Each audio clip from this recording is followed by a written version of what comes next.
From sunny South Florida to deep in the heart of Texas, it is another exciting edition of To The Point. As this time, we're going outside onto the tennis courts as it's Jemi Aguilar off of Elianne Miron's tennis team as she joins us here today. And Jemi, thank you for giving me the time. Catch us up what all's been going on since you've been back home for summer.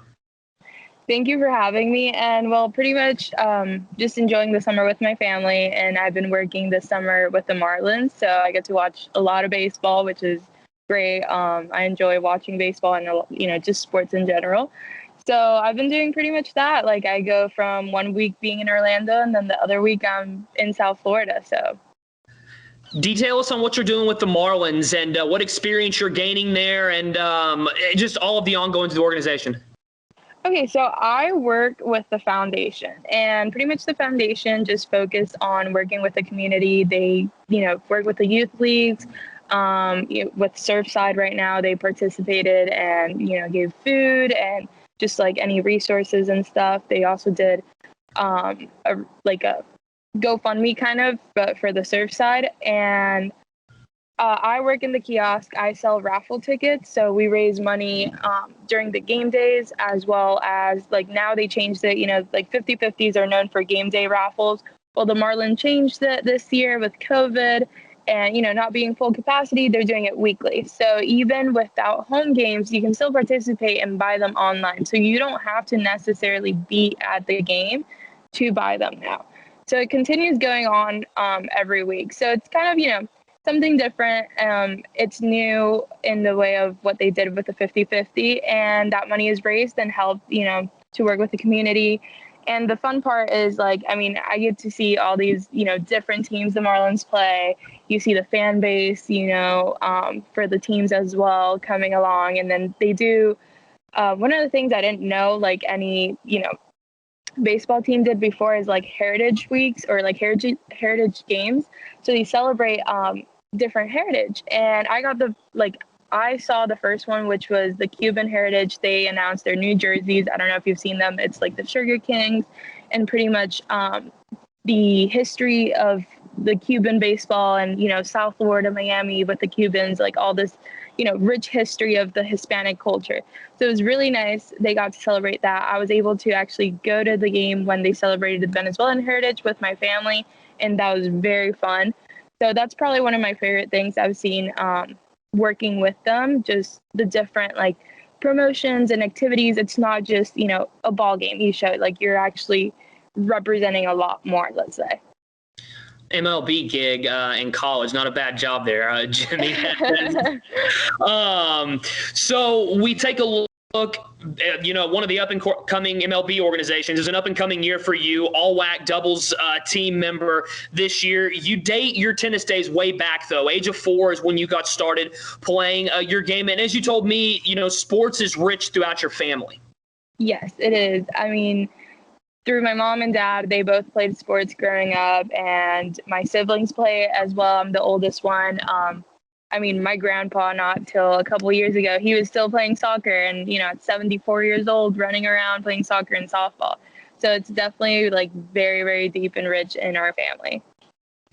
You talked about getting to go through the Venezuelan night with the Marlins. You told me when I was asking you about your favorite places to travel, you said if you could go anywhere, you would go back and kind of visit some of those national tournament locations that you got to play growing up. Talk about the scenery. What is it you so much enjoy kind of being in Venezuela?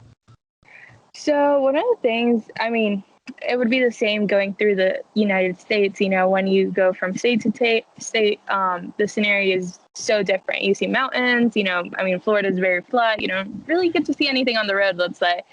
But I loved going to tournaments it's called the State Merida, and it has the highest mountain in Venezuela. It's actually where it snows.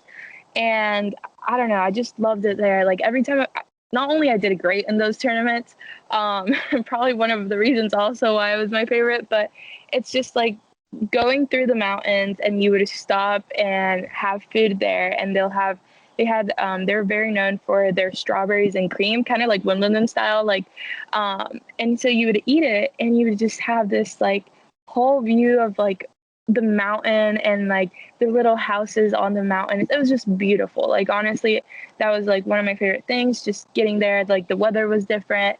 It was just different compared to like where I live. I can only imagine how beautiful it is, but if you turn around, Jimmy, you're not doing too bad right now with sunny South Florida this type of year. And I was talking to you about being in South Florida, and that was one of the locations you gave me for possibly after you're done in Stephenville with your tennis career and your Tarleton career. You had a couple other spots. Talked about Arizona, Colorado was another one. I feel like that you kind of got a large net you're casting out here. Yes. I mean, I'm not very like picky, let's say, on where I land. I mean, if you know, I've changed 3 different schools, so I think I can say I adapt pretty quickly on where I'm at. And I've learned that, you know, it's not really about completely like the place you're at. It's what you make the best out of it. You know, there's always good things out of wherever you are and the people that you meet as well. So it's just making the best out of it. And that's probably why I'm not too, I mean, there's nothing, I'm young, you know, there's nothing really tying me down at a place. And I feel like starting my career, I shouldn't really tie myself down somewhere, just, you know, to see the opportunities out there. Well, I know wherever you go, you're going to want to cook. You told me that's one of your favorite pastimes. I have to ask, Jimmy, whenever it's dinner night, is the gathering spot at your place for the tennis squad? I mean, well, so I lived in the dorms last year, and you can ask all of us. We would always be at the kitchen, and we would, you know, every time like we were just cooking for one, we'd end up cooking for more. Like, Rose would be with me, and we'd just end up cooking for like the rest of, you know, who lived at the dorms. And I think I would say like a young Hispanic grandma, because I just love feeding everybody. And it's like, you know, like there's memes about like Hispanic grandmas like asking like, are you hungry? Like, here's food. Well, that's kind of like how I am. Like, I'll be, hey, I want to cook this, and I'll want to invite over. And I mean, I've even given Coach, you know, whenever I make Hispanic like empanadas, and I'll go and bring them for practice like the next day. And even in Thanksgiving, the whole team had like a little Friendsgiving at the dorm, and we all like each individually, we all made different things. So it was like a mix of everything. I wouldn't say it was the typical Thanksgiving, but honestly, it was really fun, and we had a great time having different foods from everybody. Like, everybody on the squad knows about your cooking. So the other thing you told me that everybody knows about is your pup that you have here in Stephenville. And I know we're not doing any live mascots right now here at Tarleton. I think the closest thing might be your dog, though, with the tennis program, as much as your dog's around. Yes, she definitely is around a lot. I got her when I was at FAU my sophomore year. So she's been to all the schools with me. She's gone through it all with me, to be honest. So I love her. I mean, she's my best friend and my partner in crime. Okay, Jimmy, it's time for our this or that segment here that we do every time on To The Point. Are you ready? All right, let's see it. All right, cookies or cake? Cookies. Chicken or steak? Chicken. Cat or dog? Dog. Shoes or flip-flops? Shoes. Netflix or Hulu? Netflix. Pants. What did you say on that one? Shorts or pants? Shorts, because it's always hot everywhere. Especially in your life, Florida and Texas, back and forth. Pancakes or waffles? Waffles. Summer or winter? Summer. Love or money? I'm going to go with love on this one. Comedy or horror? Comedy. LeBron or Jordan? Dang, I'm going to say Jordan. I might get in trouble with my dad. I was going to say, I was interested where that was going to land, being from South Florida. I didn't know if there's any bitter feelings there or what. So, hey, listen, I went to Akron, and that's where LeBron is from too. So I had both. You have a lot of conflicting feelings when it comes to the king, I guess, Jimmy. Okay, beach or the mountains? Beach. And then the big one here at Tarleton is the Pooh or the Plowboys? Oh boy. Hey, love for both of them, but I'm gonna say the Pooh because I've seen them a lot more. Hey, they show out at tennis all the time, and that's a nice segue as you're hearing from Jemi Aguilar, all-WAC member for Elianne Miron and Tarleton Tennis, finishing 11-10 as a squad last year second inside the Western Athletic Conference. As Jemi, we talked about being at Tarleton, and one thing that you said really stands out to you is the school spirit that is here in Stephenville. As you just mentioned, the Purple Poo, all the things going on. I know it was tough with being a COVID year last year, but just talk about that and kind of how you felt that, the vibration of that on campus. I would say even though it was a COVID year, and I mean, there's a lot of restrictions, we didn't get to enjoy, let's say, going to the sporting events or going, anything like events that the school had. I could see just like the difference, like being on campus, like having the Purple Poo, the Plowboys, like everybody showing up to the games. It's just so different, especially compared to I can compare it to two different schools. I'm not saying every school is like this, but from my past experience on big schools, it just felt like more closer and you had like that support, and it was just like a family, like from even like strangers, you didn't have to really know each other. You were just out there and you had one thing in common, and that's what you were all focused about.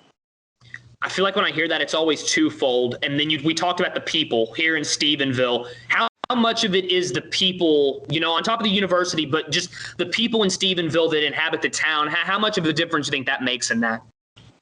I think it makes a lot, to be honest. Like just people showing up. I mean, for me as a tennis player, I loved all our home games. Like we had so many people show up, especially on our last ones. Like, oh my God, that was, I can just look back and have flashbacks of just seeing everybody in the stands. There was no space. It was such an amazing feeling. And the sorority came out, supported us. That was just great. Like it was so much fun. And for a tennis team, that's very unusual. You don't really get that much people out there.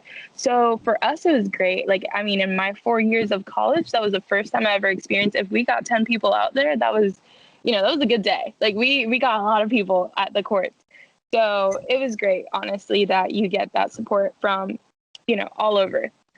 Standing room only at senior day this year when Texas State came to town. It was a great environment.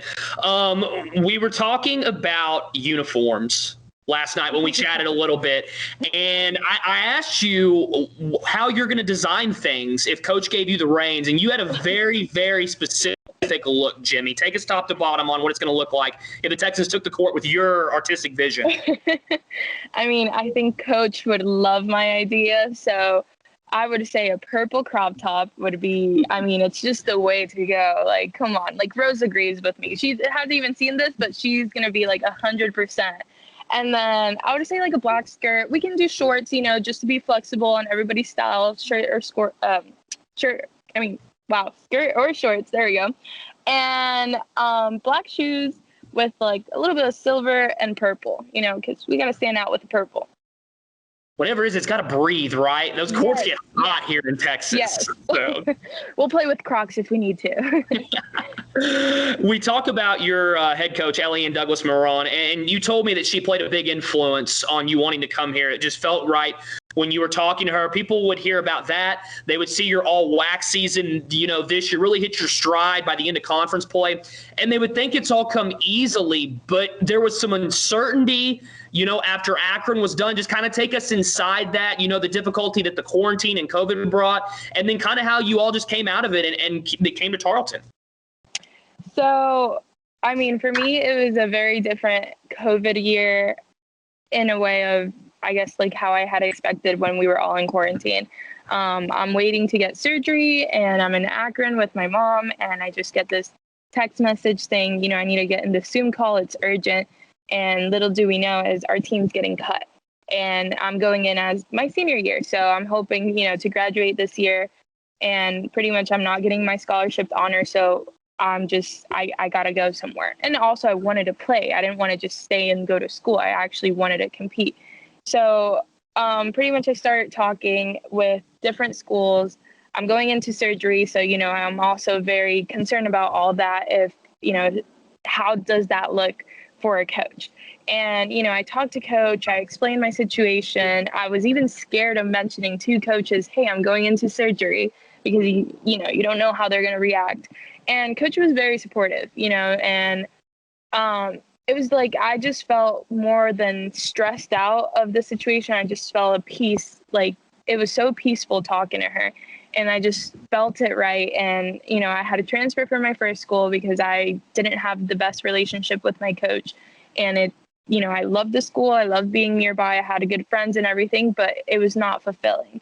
And coming into Tarleton, I say all the time, it's been a blessing and it's been super fulfilling. Coach is amazing. You know, Sonia and her are just great in everything, like outside and on the court. And, you know, I mean, they're going to get mad at us sometimes. And even that, like, it's for me, it's like whenever they get mad, I'm like, shoot, like, I don't want to disappoint. You know, they've given me that, like, what I had been looking for in my whole years of college. I want to come out here and, you know, give it my all.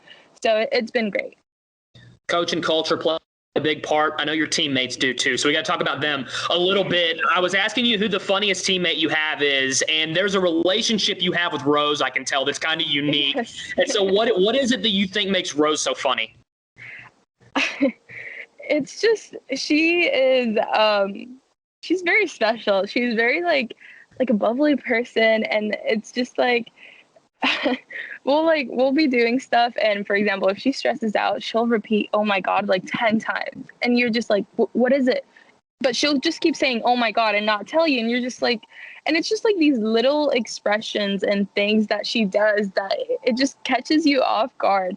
Like there's one time, and I will never forget this, that she tells Coach, because Coach was saying something like, "we're not superstitious," and Rose goes, "what if you're not superstitious, but a little stitious?" And it's just like things like that it's just like, oh boy, like yeah, Rose is one of the funny ones. I mean, don't get me wrong. We all have different characters and we all have our moments, but she's the special one, that's for sure. So I asked you who the smartest and who the best car on the team are, and you landed on Hadley Jones on both. So I got to ask, is she the smartest one who chose the best car, or did her parents get her the best car because she's smartest and gets such good grades? See, here's the thing, though. Hadley Jones is very smart, and she's also very smart that not only her parents didn't really give her, she earned, like, she made money off of selling cookies. I'm so sorry, Had, if I say this.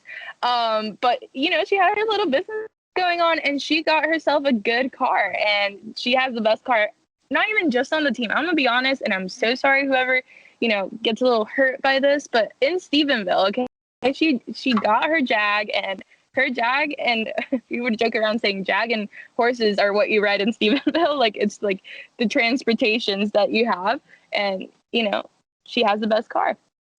If you would have told me selling cookies was how Hadley Jones got her car, that's a very interesting story.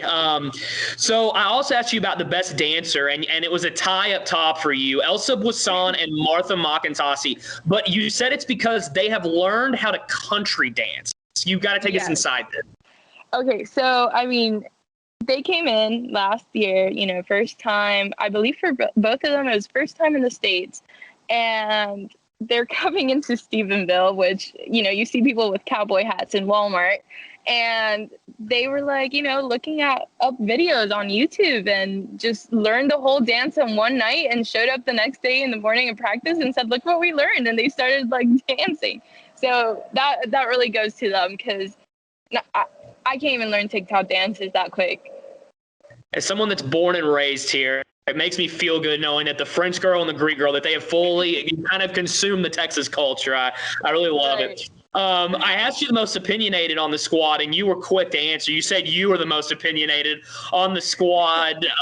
So I got to say, are you that animated on the court as well with the officials? There's a video out there. But that's all I'm going to say. We're not going to talk about it. You was also a quick answer for the best person to share a deserted island with. You landed on Rose again. So I know the humor's got to help as well, but what else would make her useful to share the island with? See, she bakes these gluten-free brownies that, I mean, we can survive. We can survive. We'll figure out the coffee and the brownies. That's all we need. You just got to hope they were on the plane on the way with you before wherever you crashed was, you know? Right. So I also asked you about the life of the party on this team, and I loved it because you said the whole team is the life of the party. Yes. No. I can tell you, like, once we finished our last match, actually, when we were in New Mexico. We won, and, we knew it was potentially we were going to end up being second in the WAC. And we just, Sonia was DJ at the moment. She put All I Do Is Win, and we just started singing, and we were all just, very pumped up and everything. So honestly, we're all very different. We all have different cultures, but, we all just know how to have a good time. Yeah, it's always a good time with the head coach. As I said, you had a story that you really think stands out so far from knowing Elianne, and so you've got to let everybody know about it. Well, I mean, there's a lot of stories with Coach, to be honest. And I even had to talk to Rose, because I was like, Rose, I'm trying to think. There's so many. I couldn't think of which one would be the best. And she didn't even tell me. It was out of nowhere. I'm on the phone with her. I'm like, oh my God, I know. She's like, what? And I was like, so we dressed up as guys. And how it all started was because a couple weeks before, we went to spy on a friend on a date.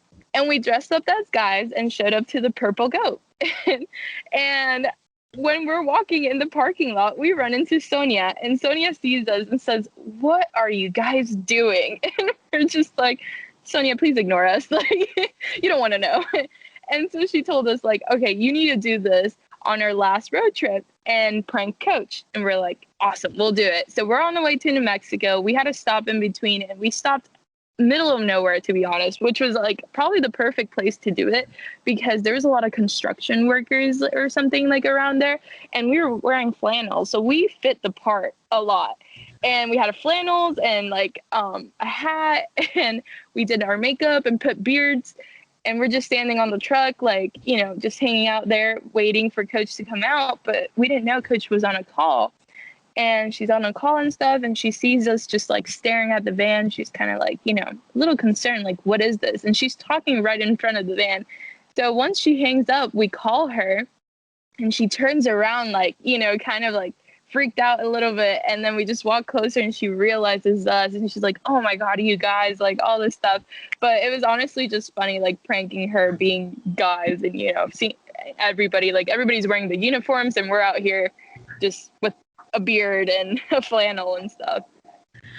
Well, one thing I know Coach was proud of, before we wrap things up, I want to congratulate you and 8 other of your teammates. 9 different Texans this year in women's tennis recognized as ITA Scholar Athletes. That's a program record. And I say that to segue in because I wanted to kind of catch everyone up with what you're trying to do moving forward here at Tarleton. And then after you get out, you've talked to me about how your dream job is to be a broadcaster. Obviously, you got a good start with getting connections with the Marlins, but just kind of take us through how you kind of see things in the classroom over the next year plus, and then as well as the tennis court. Well, so for me, it's I've always wanted to be able to leave an impact in people's life. So I think being a broadcaster, I also want to be able to tell, the athlete's story. How did he get here? There's so much behind that we sometimes don't know, we don't see, and we have this idea of this person being our idol. And we can probably relate to so many things that they've gone through. So that's part of what I want to do. And then, how I told you, I'm very opinionated. So another part of where this comes from is, as a woman being in sports and just in anything, it's hard, breaking that glass. And I want to be able to show, be part of the change of women in sports. I want more, of the attention, more of the equality. And there's something there, but, not everybody has been wanting to dig the potential. And it's like any business, you got to invest on it to be able to see the results. So that's part of what I want. I want to get a name for myself. I want to, go out there and make a change, but also give back to where I started, which is, playing tennis, being a woman, a girl playing sports. So that's pretty much where I see myself in the future, and hopefully, things go that route. And as far as tennis wise for the next year, we had a great year going into our first D1 season. And I think, there was always the high expectations. We weren't sure probably how things were going to end up, being that well, but we were there. We showed up. We we told the WAC, hey, we're D1, you know, we might be in the transition year, but no, we are here as a D1 team. And ending 2, all I can say is coming this new year that we have more teams coming in. That just means it's more of a challenge, and we're ready and we're pumped. And, you know, 2 wasn't enough for us this year, so we're going for more. Well, I have no doubt your story is just getting started. Thank you for sharing this chapter with us, Jemi. Thank you so much for having me. Jemi Aguilar off of Tarleton Women's Tennis, coming off an 11-10 season, second inside the Western Athletic Conference, prime for year 2 of the Division I transition. Make sure to stay up to date with all of their news and notes at tarletonsports.com. Also follow Tarleton Sports on Twitter, Instagram, and Facebook. This has been another exciting edition of To The Point, brought to you by the Edge Apartments. For Jemi Aguilar in sunny South Florida, this is Kyle Cruz in Stephenville saying so long till next time. Thank you, Jemi, so much. Thank you. I'm wearing the long sleeve, and I can't I know how much I'm sweating. I know, right? Sorry, that's how it typically works. Typically, 10 or 15 turns into 20 or 25 because we get to chatting, and before you know it, So, like I said, this should air either this week or next week. Then there was something that I wanted. I was thinking today, if Elsa starts playing well next year, I was thinking of this because of the South Florida weather. Then you can say it was only Tropical Storm Elsa, this year, but it's Hurricane Elsa on the courts. So right. But I mean, she honestly was having a pretty good. Like, she got injured for a little bit in our season. It kind of came in a little clutch because the freeze came in, so she was able to, like, recover. But, between us two, our 2 freshmen, like, that played a lot this past year, they have a bright future. And college tennis can bring a lot, like, good things out of them. So I can't wait to see them in a couple of years, how they're doing.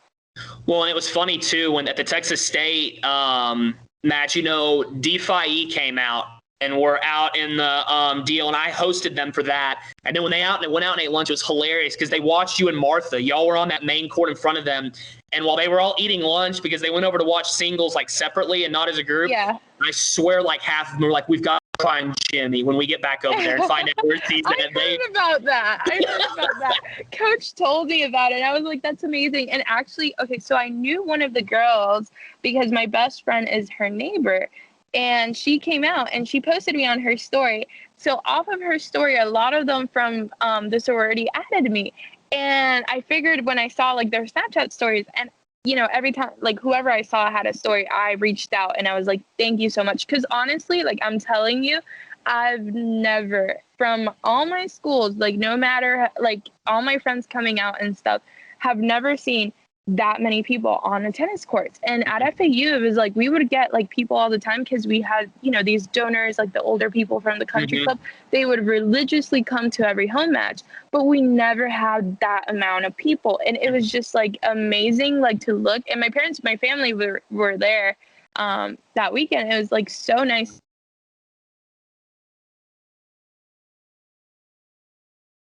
I lost you, Jemi. You got me? Oh, yeah. Here we go.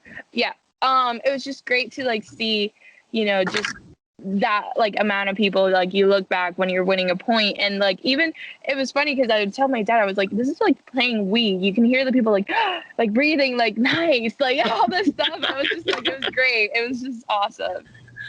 No, that is. I'm gonna make sure that I get them back out for y'all. Yes, no, please do. And I mean, like, if I know, COVID, I'm gonna be involved in SAC a lot this year. Yeah. And I mean, I've talked to Coach about it. Like, there's just a lot of ideas between me and her and, like, a couple of the girls on the team as well that we have. And, if we can do anything to, like, be more involved with them, like, I know some schools do, like, if they come to something of us, we go to something. And, if you have a contact or anything, like, send them my way. Like, I'm more, even if it's not just with the tennis team, if I can, tell that to the SAC as well, like, I'm more than happy to, because I also think that's one of the things, both my schools, they, like, at FAU, they try that a lot to be involved more with, not just sports, but also with the students. And I think it's like with the school spirit and stuff, it's probably even easier to do it at Tarleton than my other two schools. So, and it's just great, to be honest. I'm actually sending you the picture of what I told you about the truck with Rose right now. Sounds good. No, that's awesome. No, I'll be sure to reach out whenever I go meet with DeFi and go for their sorority, because I go meet with all the sororities and the fraternities, and they're one of mine that I'm assigned this year, and so whenever I go with them, I'll get you to tag along with me, and you can come say hi to them and do all of that. For sure, for sure. Awesome. Also, whenever we what's it called? We dressed up. We like put each other's like nicknames. We have a different nickname when we dress up as guys, and for Rose is Ross, and for me it's Jeremy. So Jeremy and Ross showed up that day. That's awesome. That is so funny. Yeah, I definitely got to get that to Nate so he can put that on there. That's awesome. No, I will send that. I believe I have the video. I need to find it, but I have the video of her like reacting to it, it was so funny. Like, she did not expect it either, because she's, on a serious phone call. So she was talking to like one of the coaches or something, and then she turns around, it's us like standing there. That's awesome. No, I'll make sure that we get a still shot of that in. But yeah, like I said, it'll either air this week or next week. Keep an eye out for it. And Jemi, thank you so much for giving me the time. Thank you. Have a good one. You do the same. All right. Be safe getting back to Texas. Thank you. Bye-bye. Well, you're there. Bye-bye.